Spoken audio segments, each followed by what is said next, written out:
Bharatiya Janata party ఆవిర్భావ సందర్భంగా మీ అందరికీ నా హృదయపూర్వకమైనటువంటి శుభాకాంక్షలు తెలియజేస్తున్నాను.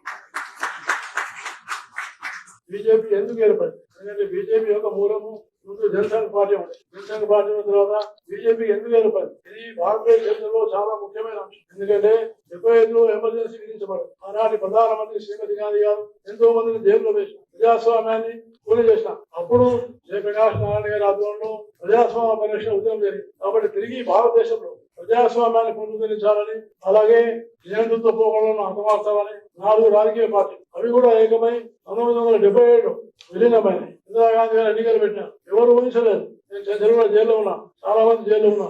ఎన్నికలు 77లో ప్రకటిస్తే అలా అభ్యర్థులు దొరుకుతారా? ఎట్లా కష్టం ఈ ఎలక్షన్ పోటీ చేయడం ఎట్లా, డబ్బులు ఎట్లా, అభ్యర్థులు లేకపోతే డబ్బులు ఎట్లా? కానీ ప్రజాస్వామ్యం కాబట్టి పోటీ చేయాలని అన్ని రాజకీయ పార్టీలు పోటీ చేస్తారు. కానీ మేము ఎవరు కూడా అనుకోలేదు, నేనైతే అనుకోలేదు. జైల్లో ఉన్నా, రాజకీయ నాయకుడిని వదిలిపెట్టా, నేను ఆర్ఎస్ఎస్ లో ఉన్నా, మమ్మల్ని వదలలేదు. నేను అనుకున్నాను ఇక, ఎందుకంటే ఇందిరాగాంధీని ఓడిస్తాం కష్టం, మనం జీవితాంతం జైల్లో ఉంటాం అనుకున్నాం. కానీ ఆశ్చర్యం ఏంటంటే ఎన్నికలు ప్రకటించిన తర్వాత అన్ని రాజకీయ పార్టీలు ఏకమై జనతా పార్టీ ఆధ్వర్యంలో ఒక ప్రచండమైనటువంటి ఒక విస్తృతమైనటువంటి గాలి వచ్చింది. నియంతృత్వానికి వ్యతిరేకంగా ఆ గాలిలో ఇందిరాగాంధీ, సంజయ్ గాంధీ వాళ్ళు కూడా ఓడిపోయారు. జనతా పార్టీకి మెజార్టీ వచ్చింది. ఆ జనతా పార్టీ దురదృష్టం. వాస్తవంగా 77 దాన్ని 2వ స్వాతంత్ర సమరయుద్ధం అంటారు. మొదటి స్వాతంత్ర సమరం తర్వాత అది 2వ స్వాతంత్ర సమరయుద్ధం. అట్లాంటి చారిత్రకమైన సంఘటన పుట్టినటువంటి జనతా పార్టీ అలా 2.5 సంవత్సరంలోనే అంతర్గత కళాలతోటి పడిపోయింది.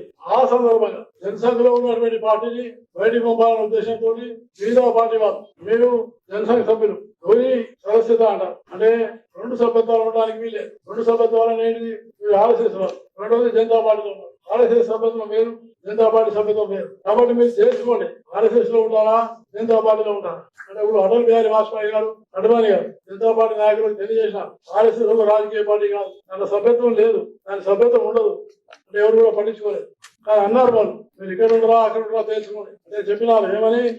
ఆర్ఎస్ఎస్ మా తల్లి కాబట్టి మేము దాన్ని వదిలిపెట్టలేము, మీ ఇష్టం మీరే తెలుసుకున్నారు. అప్పుడు ఆలోచించి భారతీయ జనతా పార్టీ ఏర్పడింది. కానీ నాకు బాగా గుర్తుంది, ఇది బీజేపీ కార్యకర్తలందరూ కూడా దృష్టిలో పెట్టుకోవాల్సిన అవసరం. 84లో పార్లమెంట్ ఎన్నికలు. ఆ పార్లమెంట్ ఎన్నికల్లో భారతీయ జనతా పార్టీ 2 సీట్లు వేసి ప్రపంచంలో ఉన్నటువంటి వాళ్ళు కానీ భారతదేశంలో ఉన్నటువంటి రాజకీయ విశ్లేషకులు, రాజకీయ పండితులు వాళ్ళు కూడా చెప్పినారు. ఏమని? భారత రాజకీయ చిత్రపటంలో భారతీయ జనతా పార్టీ అనేది ఉండదు అని చెప్పేసి. కానీ కార్యకర్తలు దురదృష్టతోటి సిద్ధాంతంతో కూడుకున్న పార్టీ కాబట్టి, అధికారం కోసం పదవుల కోసం ఉన్న పార్టీ కాదు కాబట్టి మళ్ళీ భారతీయ జనతా పార్టీని పునర్నిర్ణయం చేసి 1999లో అటల్ బిహారీ వాజ్పేయి గారిని ప్రధానమంత్రి చేసింది ఇదే భారతీయ జనతా పార్టీ అని మీకు మనం చేస్తాం. దీని ఎందుకు కారణం ఏంటి? వారు చెప్పినట్టుగా జాతీయవాదం, దేశభక్తి. జాతీయవాదం, దేశభక్తి లేకపోతే సమాజం లేదు. కాబట్టి జాతీయవాదము ఈ దేశభక్తి దీన్ని చాలా పెంపొందింపజేసి జాతీయ భావాన్ని దేశమంతా ప్రభావింపజేసింది.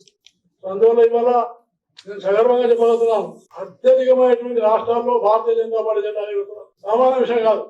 19 రాష్ట్రాల్లో భారతీయ జనతా పార్టీ అధికారంలో ముఖ్యమంత్రులైన ప్రధానమంత్రి, రాష్ట్రపతి, ఉపరాష్ట్రపతి బీజేపీ నాయకులు కావడం అనేది సామాన్య విషయం కాదని నేను మీకు సభాముఖంగా తెలియజేస్తాను.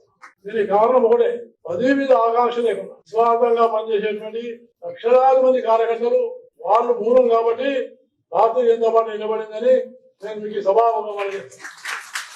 కాబట్టి మనందరం కూడా దీన్ని విస్మరించకుండా నైతిక విలువలు పాటించాలి. రాజకీయాలు అన్నిటికన్నా ముఖ్యమైనది నైతిక విలువ. మన మీద నమ్మకం కలగడం, నీతివంతుడు, నిజాయితీపరుడు, ప్రజల కోసం పనిచేస్తాడు, సమాజం కోసం జీవిస్తున్నాడు అనేటువంటి భావన కావాలి. కానీ నా ఆస్తి, నా పదవి, నా యొక్క కుటుంబం, నా బంధువులు అనే ఆలోచన కన్నా ఇది నా దేశం, ఇది నా ధర్మం, ఇది నా సమాజం అనేటువంటి భావన వస్తేనే తప్పకుండా బీజేపీ పెరుగుతుందని నేను మనసారా భావిస్తాను. కాబట్టి మీరందరూ కూడా రాబోయే రోజుల్లో ఎట్లయితే 17 రాష్ట్రాల్లో బీజేపీ జెండా ఎగిరితో తెలంగాణ రాష్ట్రంలో కూడా బీజేపీ జెండా ఎగిరి బీజేపీ నాయకులు ముఖ్యమంత్రి కావాలని నేను సభాముఖంగా తప్పకుండా మీ అందరికీ కోరుతూ ఆ సరైన సందేశం భావిస్తూ సెలవు తీసుకుంటాను. జై హింద్.